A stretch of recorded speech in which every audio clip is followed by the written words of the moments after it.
Welcome to LOA Today. Walt Thiessen and life coach Cindy Chavez here. Today is Tuesday, November the 27th, 2018. It is 8 a.m. New York time. That's 5 a.m. Los Angeles time, 1 p.m. London time, and 12 midnight in Sydney, Australia. So wherever you are listening around the world, whether you're listening to the live stream or you're listening to the recorded podcast, we say, hi, how you doing? Hope your Tuesday is a good one or has been a good one, depending on where you are. And we are here to help you get your daily dose of happy so you can be feeling even better about what's going on in your life. I received a couple of messages today, Cindy, from people who were dealing with difficult things. I've been dealing with some pretty difficult things myself, and it was a good reminder to try to answer them. One person wrote how everything was going wrong in their life, and I said, I know what you mean, but what I was realizing is there are things going right in my life, and I forgot about them. Until I remember those things, they aren't going to go better.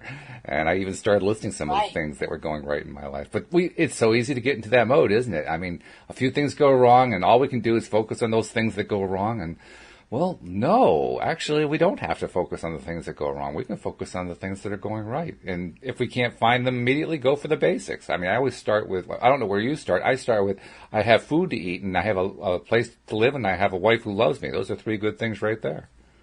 Exactly. I start wherever I am.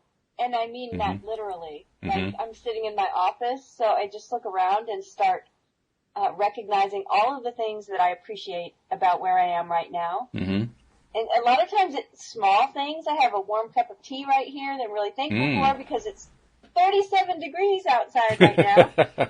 And, but just looking around at, like, things that I love, because my office is full of beautiful things that I love because I want to be surrounded by things that I think are beautiful. So, my ginormous rose quartz that's on my desk, I think you saw the other day. Yep. It's the size of a bowling ball.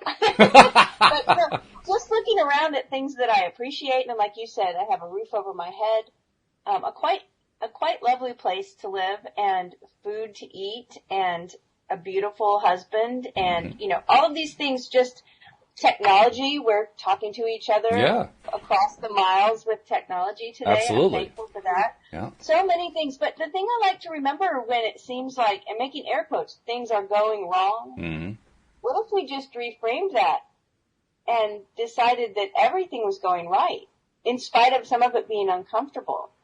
That's a bit of a reach sometimes. That's definitely a bit of a reach, especially if it seems like everything's going wrong. It is. And yet, at the same time, what I like to remind myself is that every really great thing in my life right now, I can trace it back to something that was really awful, that seemed like it was going wrong. Isn't that the truth? We don't think about that too often, and it's usually unpleasant to think about that, so that's why we don't think about it too often. But nevertheless, if we trace stuff back, usually there is some sort of a negative origin to the whole thing that we can trace it back to. And now all of a sudden that negative thing, for some strange reason, doesn't seem so negative anymore. Right, because it was like the catalyst, or it was the twist in the road that led you to where you are, whatever it is. We used to joke, probably if, right? Because life is full of ups and downs, but if something bad happened, something unexpected, something that felt like, oh no, everything's going wrong, just grab a bottle of champagne at the store and put it in the refrigerator and say, okay, this means that something really great is on the way and we're going to need to celebrate. So I'm sorry that, things might be not feeling so great right now. Just remember that right around the corner, there's something great. And contrast is part of life. It is. Let the contrast inform you of what you do have that's working, what is working, and what you do want to create in the future, because that's what we're here for. We're here to create. And that's what we're literally here for this morning on the podcast, to talk about actual concrete ways to create reality, to create what we want, right? And we're accessing the work of one of the leaders in the whole New Thought arena, although apparently he never thought of himself as being part of the New Thought arena, which is kind of interesting. But nevertheless, We associate him I with think that. so too. I would love to interview Neville sometime about that, because everyone throws him in that category, but you're correct. But, the other thing is that things were so different without the technology we have now. Very true. Yeah. So how, it's easy for us to lump ourselves into categories and groups because we're running all over on social media, right? Clicking here and there and joining groups and being part of this and hey. We're live streaming to a group. We're live streaming to the Law of Attraction Changed My Life group on Facebook. I mean, there's a perfect example of it. But when Neville was here, it was not like that. And so to be part of a group, I mean, it required travel and I don't even know if in his early life everyone had a telephone, right? So it's like there just was not the communication that we have. Yeah, if you wanted to hear Neville, you had to be in New York City most of the time, and you had to go to this chapel in New York. I can't remember what the official name of the chapel is. The unofficial name is the Old Actors Church, which is a really interesting name. But you had to know about it. You had to know that he was there, that he would give his talks during the weekday on weekday evenings, and you had to be able to get in because they were usually packed to the gills. And, it was just that was it. If you didn't have that, forget it. Whereas, today we can talk about Neville across the globe and people are listening across the globe. It's a huge difference. Right? So it's easy to sort of lump him into some category in hindsight. Mm-hmm. In hindsight, I had one of my best friends moved this weekend, and afterwards she said, well, I thought I was way ahead of the game, but I guess I could have been better prepared. And I said, well, everybody could have been better prepared in hindsight. Right. It's easy to look back and say, why didn't we do this? Yeah. But, it's like so I don't know. I would love to know if Neville considered himself part of any particular group. I just don't think so. I think he considered himself, believe it or not, I think he considered himself to be a devout Christian. And I think he thought of himself as being in that group, even though most of what he taught would really rub traditional Christians the wrong way. But nevertheless, he thought of himself as being part of the group, which I think is fascinating. Well, it also makes me wonder when we talk about, rubbing traditional Christians, probably we're thinking about what we know in now, right? And in the past decade or so. But I'm wondering, because he considered himself a mystic. I know that because we've read it. He says it. Right. So I'm curious, well, maybe back then was there more, mysticism in mainstream Christianity? I mean, I just don't know. I would say, yeah, there was. I mean, it depends where you were looking. Most of my historical research has involved the United States because that's where I live. I live in the U.S.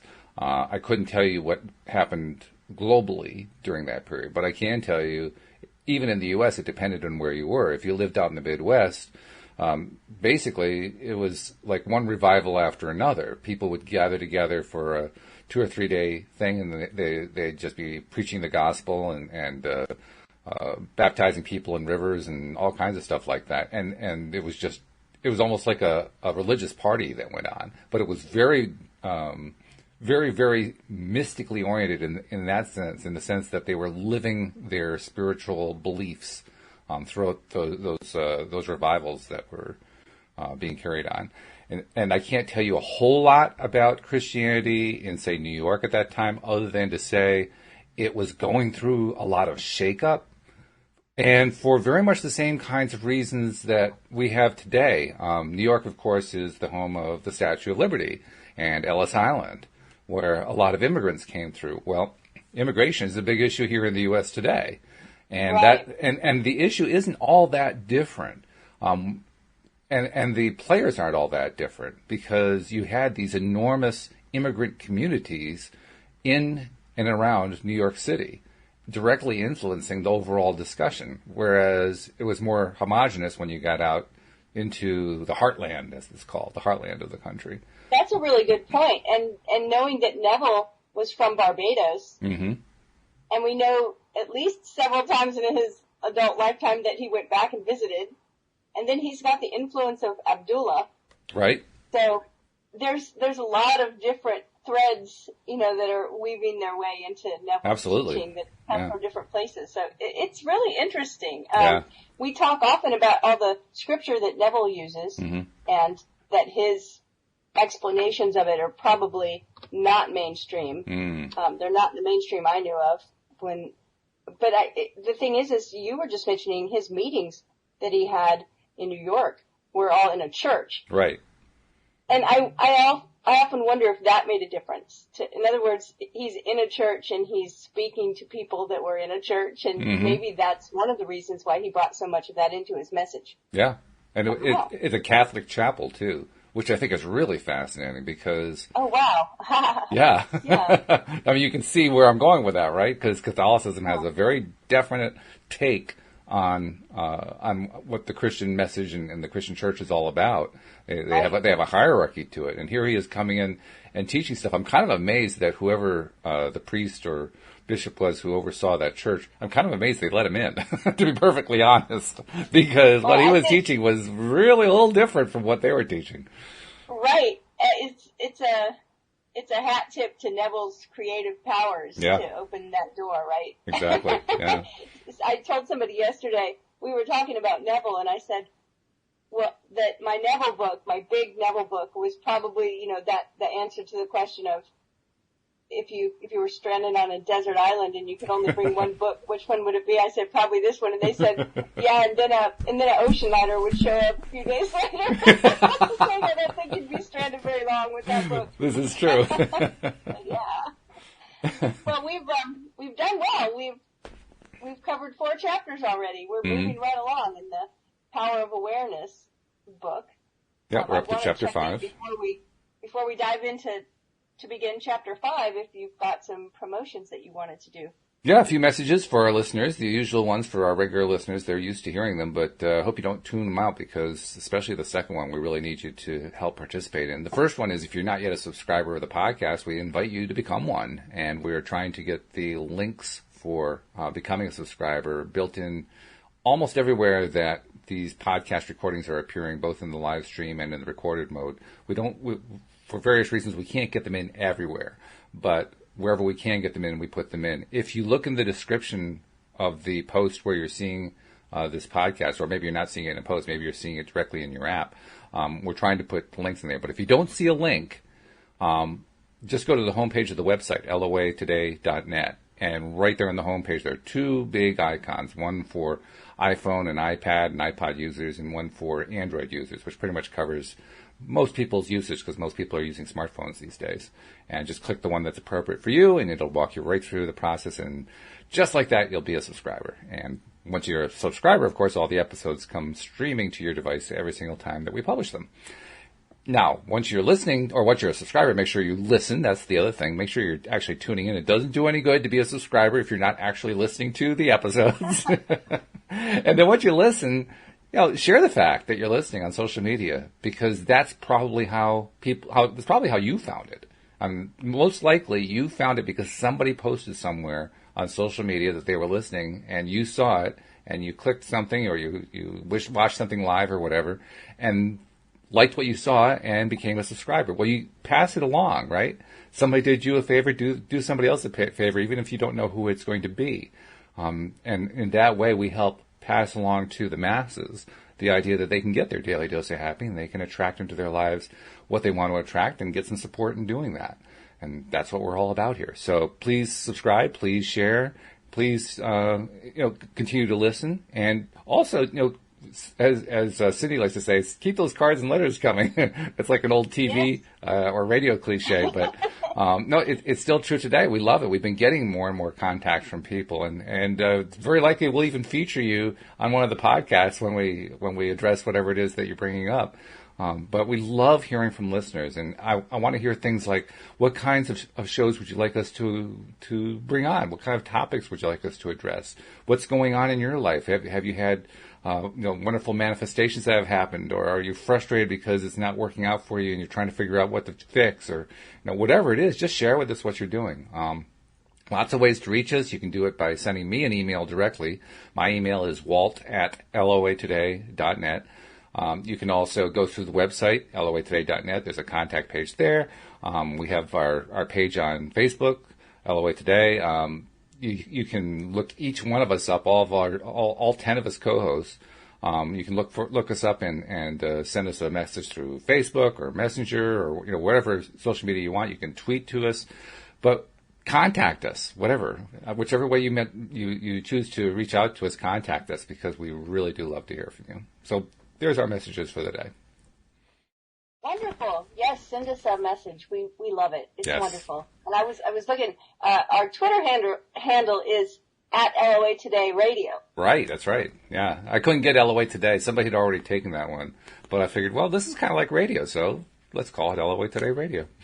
It is. It's radio for 2018. Yep, that's right. And I don't know if all of the co-hosts are on Twitter, but I am. Mm-hmm. So you can tweet to me as well. Yeah. Send us messages. It's wonderful. Absolutely. Right. So you were mentioning The Truth That Sets You Free. Mm-hmm. That's the chapter title for Chapter 5 of Neville's The Power of Awareness. Mm-hmm. Every time I see The Truth That Sets You Free, I think it was Gloria Steinem's quote that said, the truth will set you free, but first it will piss you off.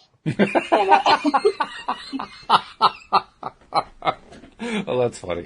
And we were talking about today about things, quote, going wrong, right? Mm-hmm.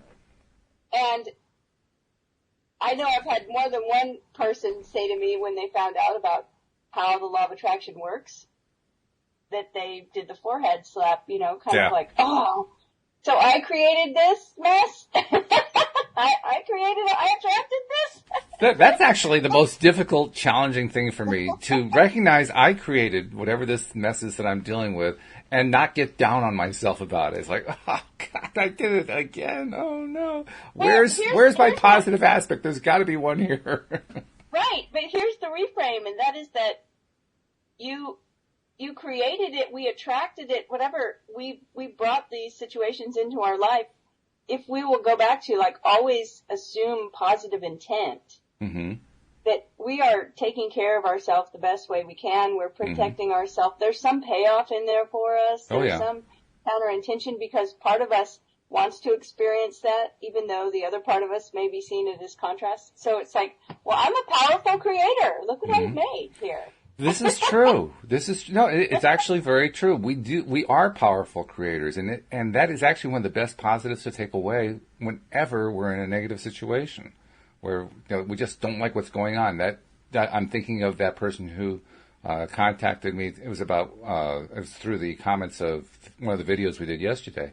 In that comment, she said everything's going wrong, and I'm thinking to myself, one of the things I probably should have said was, congratulations, look at all that you have created. It may not have been what you intended to create, but you created all of that. That shows just how powerful you are. It's a good thing to remember. Even though we don't like necessarily what we've created, we did create it, and that shows our power.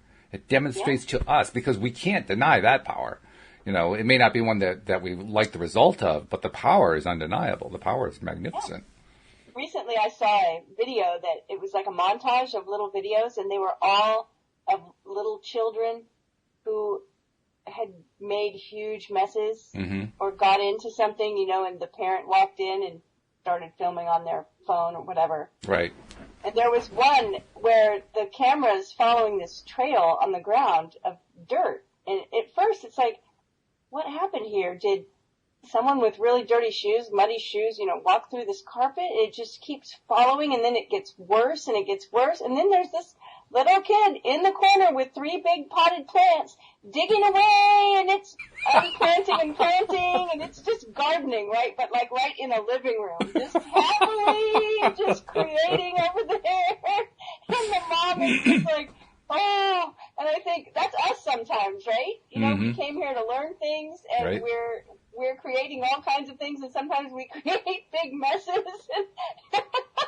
Well, one person's mess apparently is another person's joy. Right, that's the point I'm making. Yeah. It's find the joy in there, recognize, okay, here was the big aha for me one day, realizing, okay, awesome. If I created all of this, then I can create anything. Mm-hmm. I can create anything. Yeah. I just was creating without really knowing it. That little child didn't know what a big mess they were making. They were just creating away. So sometimes if we'll recognize the power that we have to create and just point that focus in a different direction and recognize that whatever we've attracted or created that has seemed painful, that has seemed so unwanted, eventually there's something that we learned in that process. There's some treasure in there that is going to be really, really valuable to us moving forward. This is true. So it's all good. Yep. Let's see. All right. So the truth that sets you free. Okay. The drama of life is a psychological one in which all the conditions, circumstances, and events of your life are brought to pass by your assumptions. Boy, did we just talk about that or what? Right. Since your life is determined by your assumptions, you are forced to recognize the fact that you're either a slave to your assumptions or their master. That's exactly what we were talking about. Mm-hmm. Right? To become the master of your assumptions is the key to undreamed of freedom and happiness. You can attain this mastery by deliberate, conscious control of your imagination. You determine your assumptions in this way. Now, he's going to get into the nuts and bolts of how we do this. Mm-hmm. But I want to really, really put the emphasis again on that sentence. You can attain this mastery by deliberate, conscious control of your imagination. Okay. Well, I think of how many times we make a comment like, my mind wandered. Mm-hmm. Or my imagination got carried away. Yeah. Right? And he's talking about deliberately controlling, consciously controlling our imagination. It takes some practice. It does. Yeah, no doubt about it. So he says this is the way. Form a mental picture, a mental image, a picture of the state desired, of the person you want to be. Concentrate your attention upon the feeling that you are already that person. First, visualize the picture in your consciousness. Then feel yourself to be in that state as though it actually formed your surrounding world. By your imagination, that which was a mere mental image is changed into a seemingly solid reality. So let's use an actual real-world example to discuss that last piece there, because we actually have a comment from Shireen who says, how do you defeat depression and anxiety? And she says she's currently on meds. So let's try to apply what we just read to her situation. Okay. So when he talks about putting your attention upon the feeling that you're already that person, this is something we talked about in the past weeks, that I kind of do this every year because I decide, what do I want to create next year? What do I want to create in my business? What do I want to create in my life? What do I want my life to look like? And so who would that person be that had those things already? Concentrating attention upon the feeling that you're already that person. In Shireen's example of dealing with anxiety and depression, I'm making the presumption that the person that you would want to be was someone who was experiencing less anxiety and depression. So just asking yourself, what would it be like? What would that person be like if I had, and I wouldn't go to the degree of jumping from down in that spot to at the very height of the emotional range of joy. I wouldn't go there at all. That would be like saying to me, who spends a lot of time in an office chair, saying, what if I were to get up and run a marathon this afternoon? That's just not going to happen. I would end up in the hospital, right? It wouldn't happen because I haven't trained for it. Right. So I would say, what would it be like if I was already the person that had a little bit less of this anxiety and depression? What would it be like to have a little less? I mean, that's where I would go. And how does it feel? How does it feel to be less depressed? In fact, how would we frame that? How would we phrase that? How would we describe that feeling? Okay, well, here's the thing. that I think is important to remember. When we use the word feeling that way, where we're talking about emotional states, that's sometimes difficult. It is. To create a different emotional state out of nothing. I'm not saying that it's impossible. Right. But when we're feeling down, sometimes that's difficult. So I actually would kind of frame it in a different way and begin to ask myself, see how it says the next sentence, visualize the picture in your consciousness. And then feel yourself to be in that state as though it actually formed your surrounding world. So the questions that I would ask myself were, what would I be doing differently if I was feeling a little bit less anxiety? That's if a good way I to was do it. feeling less anxious? If I was feeling less depressed?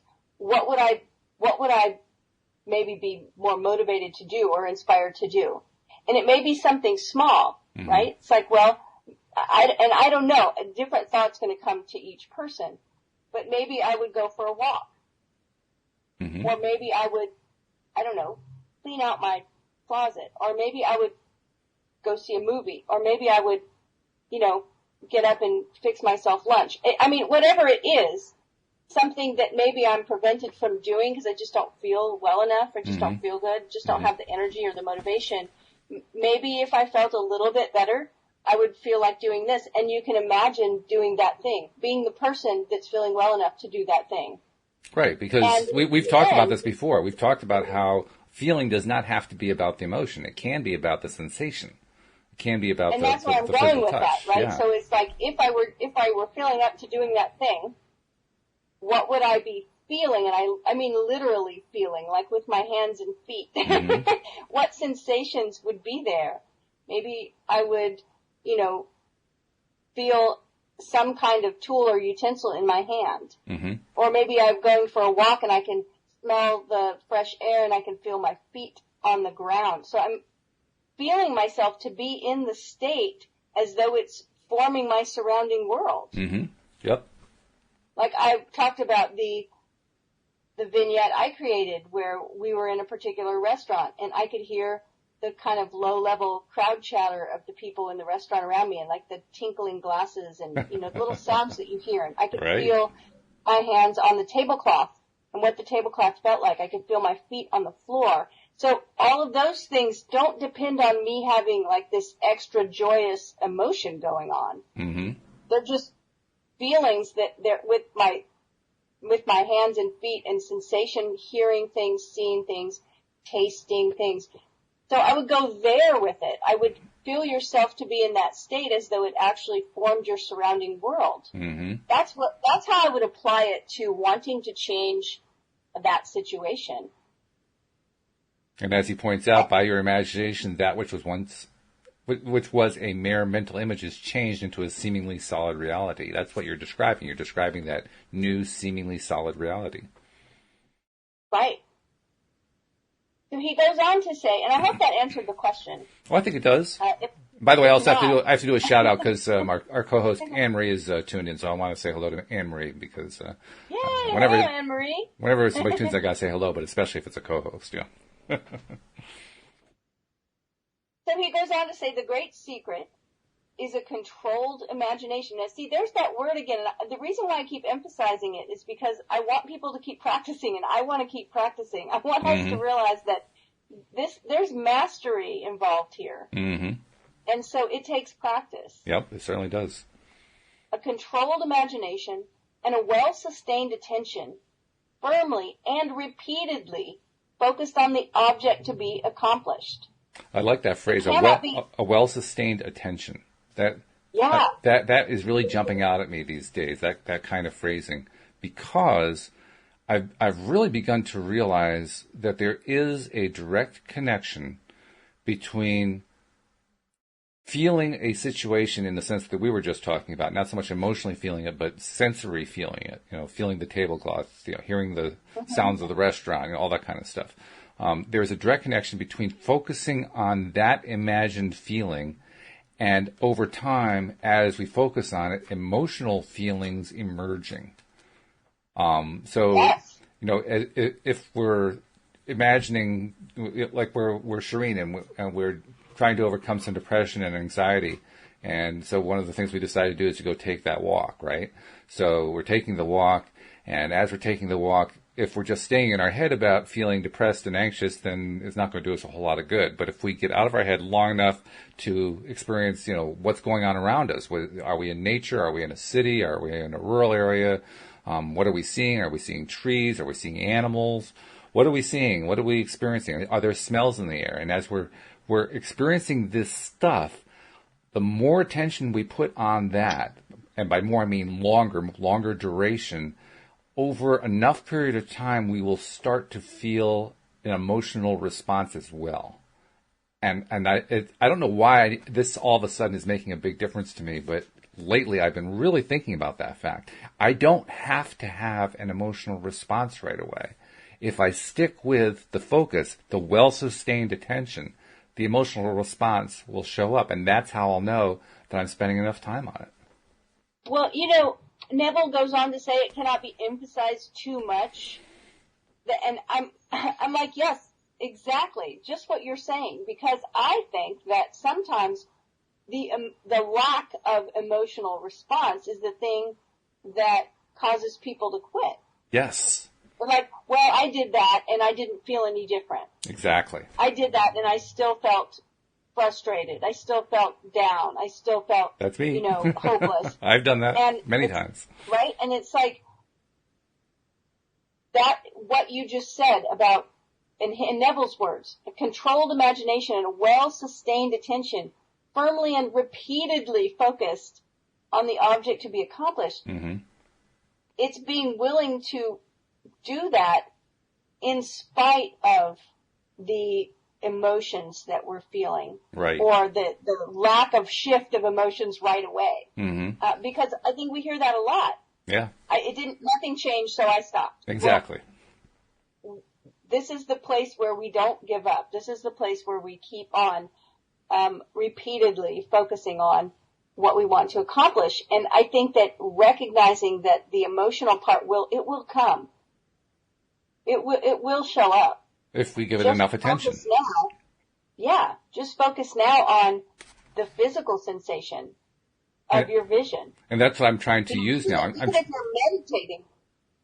Yeah. I'm trying to use the idea that if I focus for a greater sustained amount of time, I will eventually get an emotional response, and it's a way of keeping myself at it because I get an immediate reward out of it.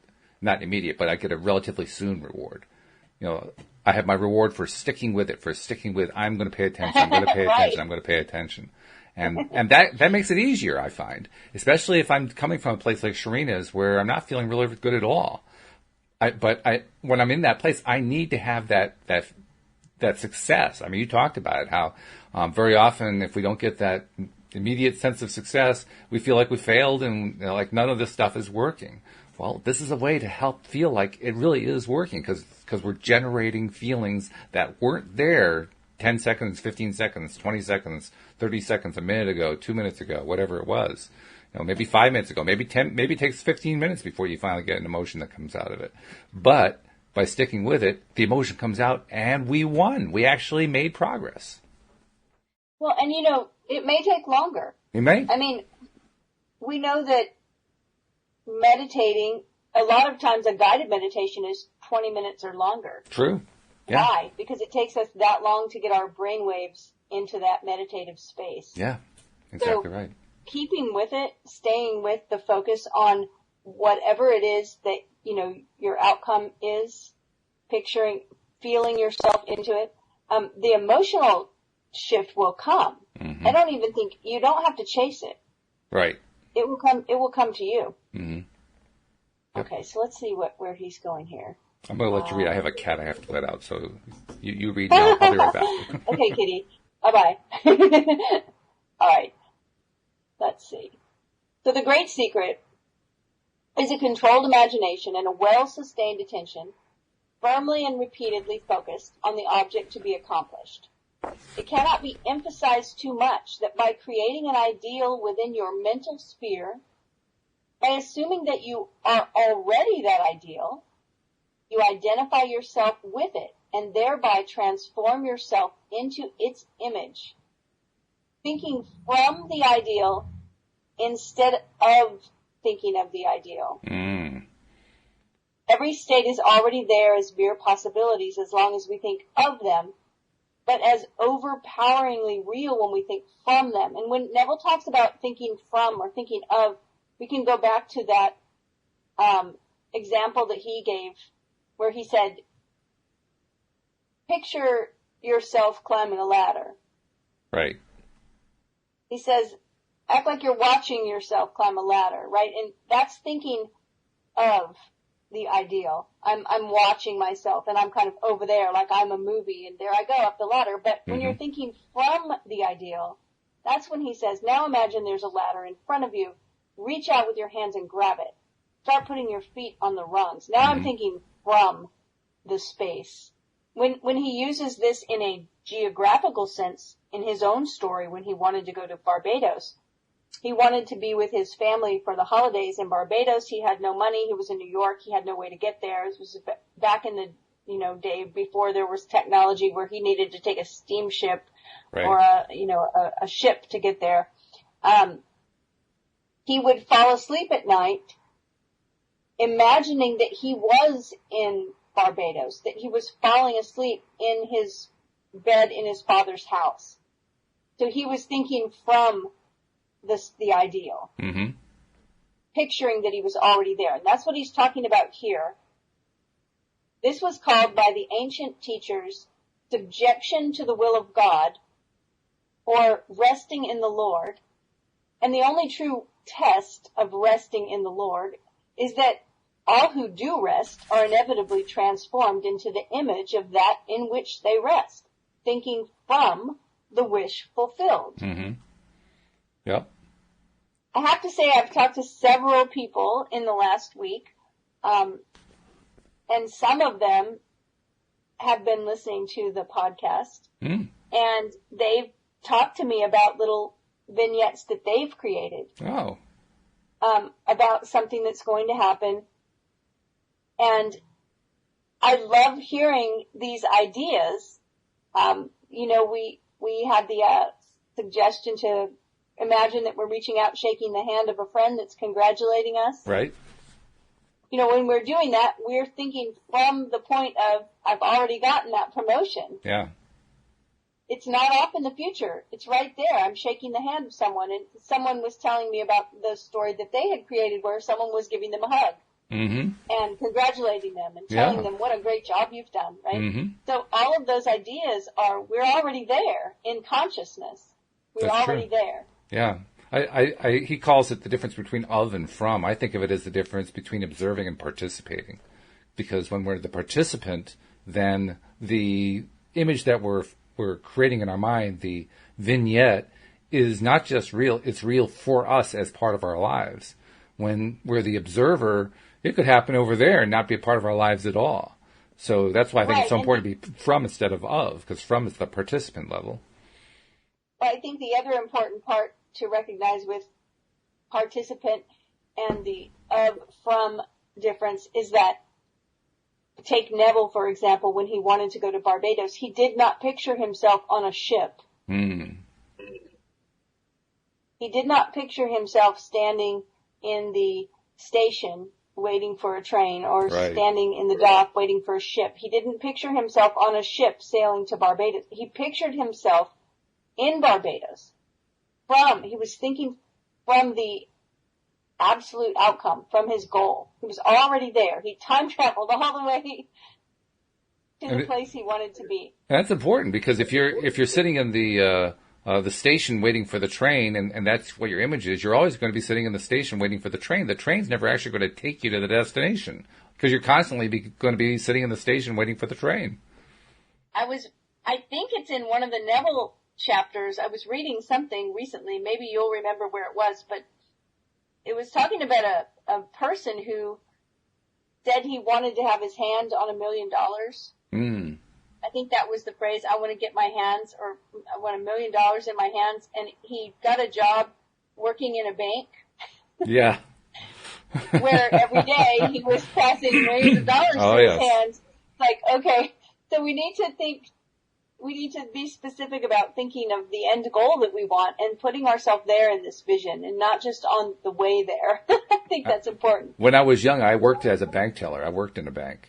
And I've been through that experience of, on a big bank day, usually like the first of the month where, people are coming in to get their Social Security checks or it's a Friday and people are coming in and getting their paychecks cashed and so forth. So lots and lots of cash is running through your hands. And I got to tell you, unless you take the time to actually use that experience to visualize something you want, all you end up with is just a bland experience of passing a bunch of bills back and forth. Having the money in your hand actually doesn't do anything for you at all in that circumstance because you're just passing bills back and forth. Right, and that's why I use that as an example because a lot of times when people are wanting money, they haven't gone the extra step to determine what they would do with it. Mm-hmm. Right? And I think that's why I think it seems that Neville doesn't talk about money a lot. But it's because he's going past it and he's going farther and looking at what he would do with it. Yeah, absolutely. I appreciate that. I mean, he wasn't envisioning himself receiving a check so that he could buy the ticket to go to Barbados. Mm-hmm. And some of us would do that. But he just went right to the end result. I think that's important to remember. It's a good point. And it's a good point for a couple of reasons. One is most of us, I would say probably all of us, to one degree or another, believe that we need to earn the money first before we can spend it. And because of that, what is really a limiting belief, because of that belief, until we've earned the money, spending it doesn't have the kind of potency we want it to have because we're always thinking in the back of our mind, yeah, but I got to earn it first. And so we don't put our full heart into it. Whereas if we can put our full heart and mind and thoughts into the joy involved in spending the money and actually arriving in Barbados to spend the holiday with your family, which is what he was trying to do in that particular case, if he had allowed himself to just spend any of that time focusing on, yeah, but I got to earn the money first, he would never have gotten it. It never would have happened. We're so many steps back when we do that. Exactly. Yeah. So he says, you become according to your resigned will. You become. Yeah. You become according to your resigned will. And your resigned will is your concept of yourself and all that you consent to and accept as true. You, assuming the feeling of your wish fulfilled and continuing therein, take upon yourself the results of that state. Not assuming the feeling of your wish fulfilled, you are ever free of the results. Yes. What we just said. That's not really the freedom that most of us want. Not really, no. Yeah. Not what we had in mind. When you understand the redemptive function of imagination, you hold in your hands the key to the solution of all your problems. That's a pretty powerful statement. Mm-hmm. The redemptive function of imagination. I love that he uses that word because he's telling us that we can correct whatever we feel is not right. We can fix it. You're talking about redemptive. We can redeem it. Yeah. Mm-hmm. Right? The function of our imagination. So that's the key to the solution of all of our problems. But we have to remember when we go back up that we're talking about being focused and being willing to repeat the focus over and over. The word redemptive. Well-sustained attention. Well-sustained attention, that's right. The word redemptive is an interesting choice, too. I can recall the first times in my young life when I heard redeeming. Redeeming was where you had... some local store had some sort of a thing going on where they wanted you to buy a lot of stuff from their store, so they would give you things like what they used to call green stamps, and you collect your green stamps, you put them into books, and then you would redeem the books of green stamps for some extra items. So it was a way of getting you to keep buying stuff, and then if you buy enough stuff, they'll give you more free stuff. And when I understand from that perspective what redeeming is, redeeming becomes I am building up my thing that I'm collecting, like this thing I'm accumulating. In that case, it was green stamps so that I can redeem something. Well, in this case, what I'm trying to redeem is all of this perhaps angst or frustration or whatever that I've been building up where it hasn't worked out the way I wanted it to. But if I can redeem it, and turn it into the focus on what it is that I do want. I can turn the situation around. And so that's what, I don't know if that's what you think of. That's what I think of when I think of in terms of redeem the redemptive function of imagination. Yeah, I think it's turning it around. I think it's correcting it, fixing it. Well, as a matter of fact, we were talking about last night about a particular movie we had watched because we saw an actor in a movie and, the conversation was like, wait, wasn't this the same actor that was in this other movie that we watched? Yeah, we started talking about it. And the character in the original movie we started discussing was a not very nice person. And he was the love interest of the main character, and he had, treated her badly and cheated on her. And the question that was asked was, but wait a minute, by the end, did he ever redeem himself? Right?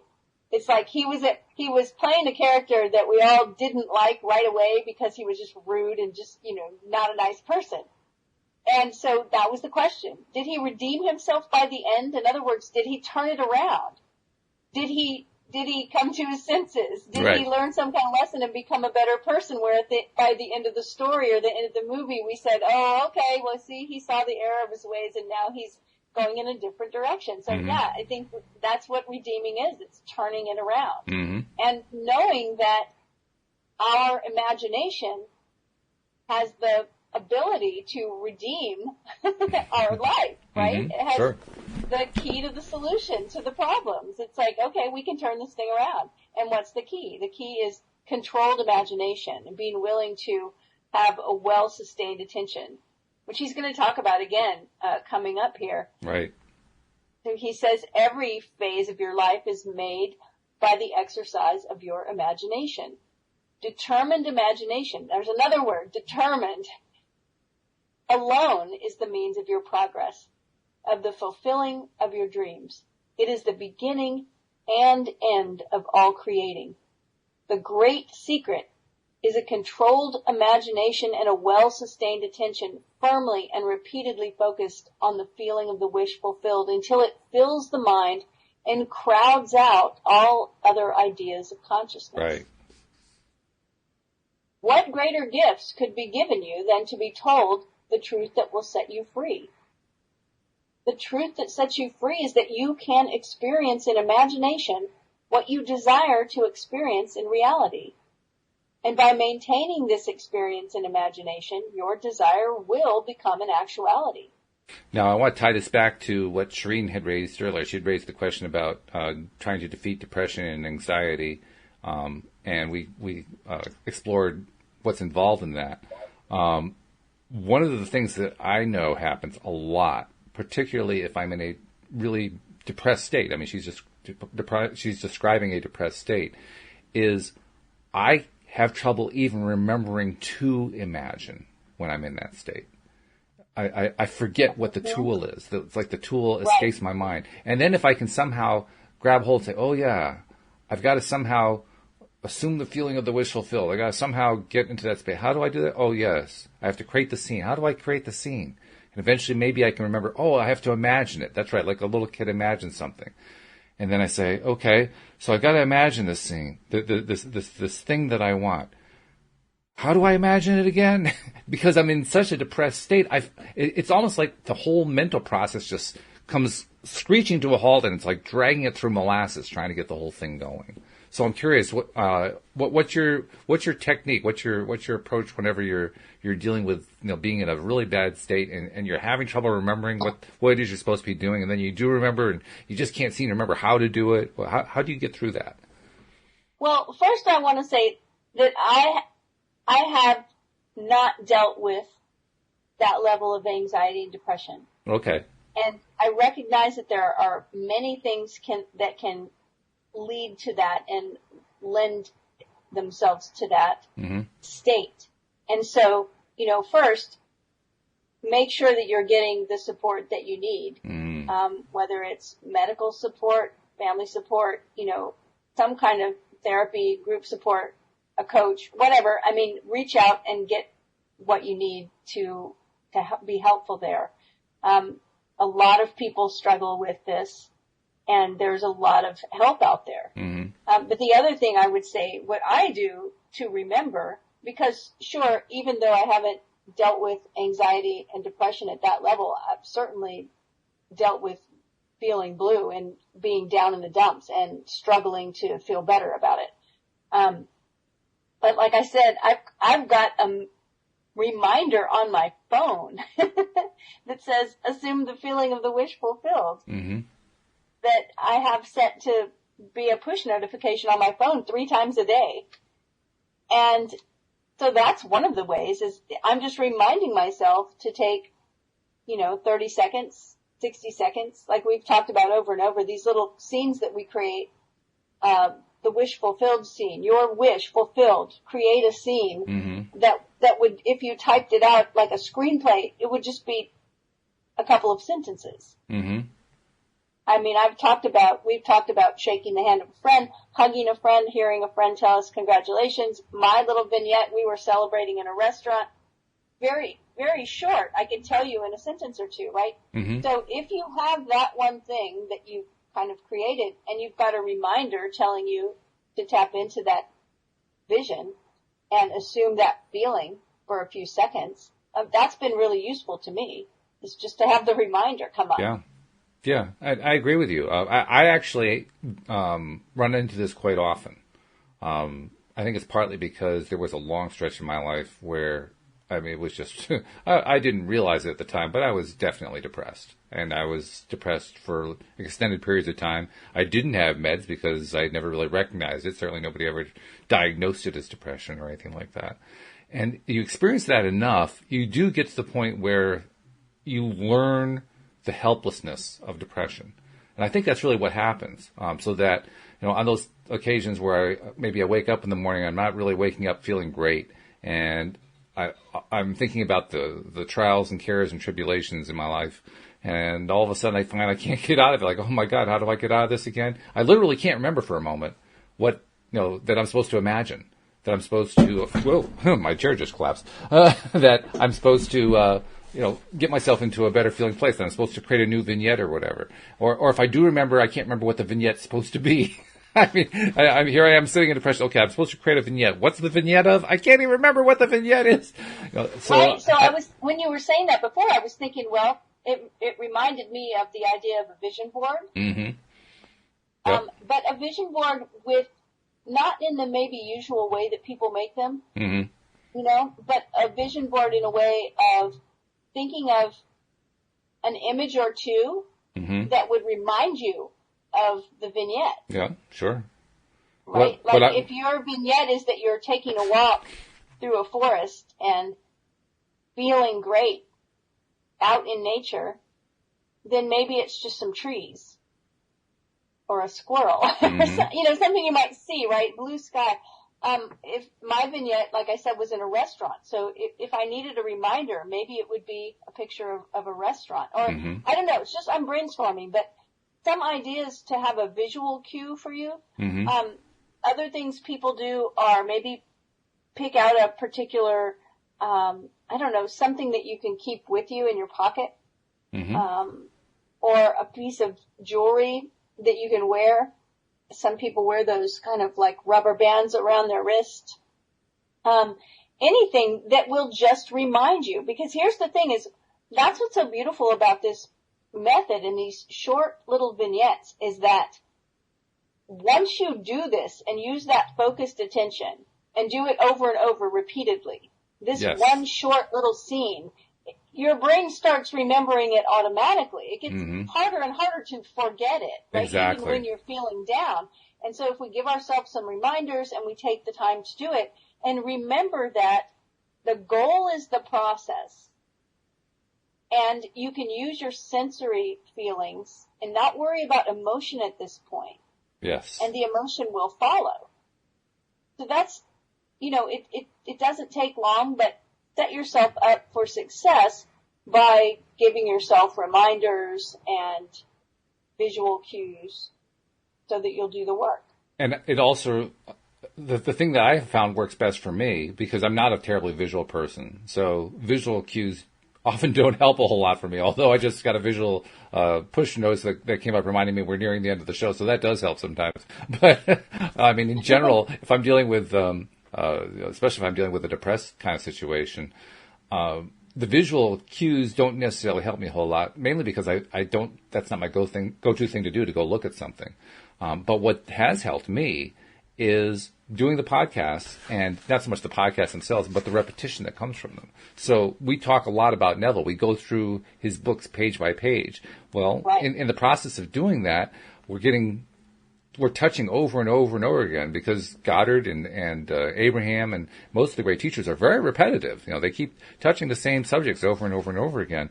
So I hear often enough us talking about things like, well, you want to imagine it like a child imagines it. And by hearing that over and over again and reading it over and over again, eventually it gets to the point that when I do find myself in that depressed state, oh yeah, I have to imagine something. That's right. What is it I'm imagining? Oh, there's a vignette. What's the vignette? And I can actually walk it back very carefully, because I've been spending all this time repeating to myself and exploring, either myself or with somebody like you, all these different ideas over and over again, so they are more readily accessible. And just like you described, if you have a particular vignette that you've been practicing a lot, then that vignette starts to come back. Like, oh yeah, that was the vignette I was doing. Well, that's the point, right? It's not to make 500 vignettes. It's exactly. to make one. To make one. Do it over and over, yeah. Right? And Post-it notes are another really great tool, mm-hmm. right?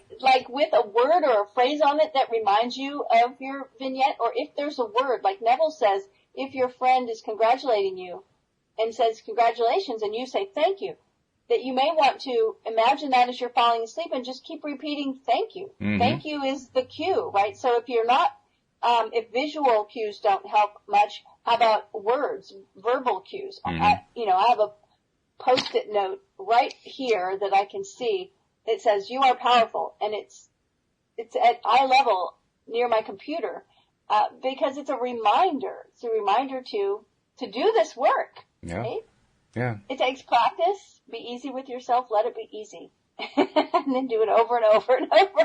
That's the advanced form of climbing out of this, is letting it be easy, because it's so easy to be hard on ourselves when we aren't getting that quick answer. What was that thing I was supposed to be doing? Oh, God, gosh, why can't I think of that thing? You know, it's so easy to go down that road. But no, you're right. You can't go down that road. You just have to be a little patient and be kind to yourself and let it come up. And when you do, it comes faster. That's the other thing. Yes, absolutely. Right? You know? Yeah. So. Yeah. We're down to about a minute and a half left, and I want to make sure I always get this in, because I often forget. Sometimes I forget it with you, and you're the one who deserves this the most of all my co-hosts. But how does somebody reach out to Cindy Chavez in case they need to get a little personal attention with this kind of thing? Well, they can reach out to me at my website, cindychavez.com. It's CINDIECHAVEZ.com, and there's a contact form there. You can email me at cindy@cindychavez.com, or tweet at me, or lots of different ways. Just reach out and give me a shout. I'd love to hear from you. Okay. Let me know what you're appreciating about the podcast, and maybe what you'd like to hear. And if you need some personal attention, I can do that too. So just love to hear from you. Sounds good. Okay. And we didn't quite finish the chapter. We're actually very near the end, but we'll finish that up tomorrow, and we'll pick up on chapter 6, which is attention.